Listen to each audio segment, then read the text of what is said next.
FIFA বিশ্বকাপ মানেই ক্রীড়াপ্রেমীদের জন্য নতুনত্বের উদ্দীপনা। ২০২৬ সালের আসরেও তার ব্যতিক্রম হবে না।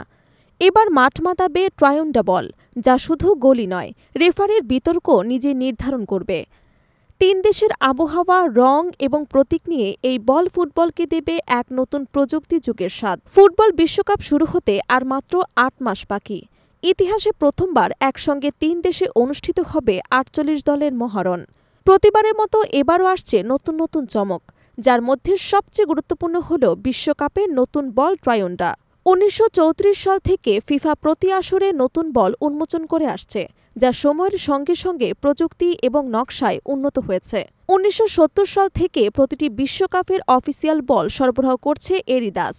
এরিদাসের তৈরি এই বছরের বলের নাম ট্রায়োন্ডা, যা এসেছে স্প্যানিশ শব্দ থেকে।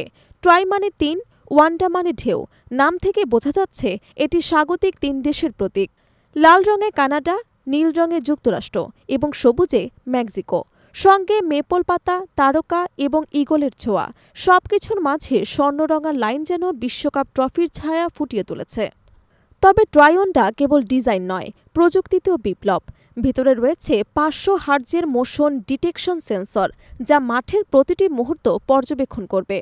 গোল হয়েছে কিনা, অফসাইড হয়েছে কিনা, সবকিছু বল নিজে নির্ধারণ করবে। হ্যান্ডবল, স্পর্শনীয় সিদ্ধান্ত এবং ভিআর রুমের ৩টি ডেমো এই প্রযুক্তির অংশ।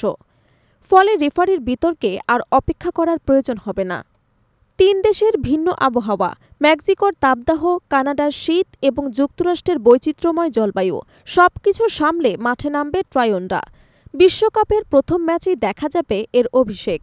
ফুটবলের ইতিহাসে প্রযুক্তির এই নতুন অধ্যায় কেমন হবে তা জানার জন্য অপেক্ষা করতে হবে ২০২৬ সালের জুন পর্যন্ত।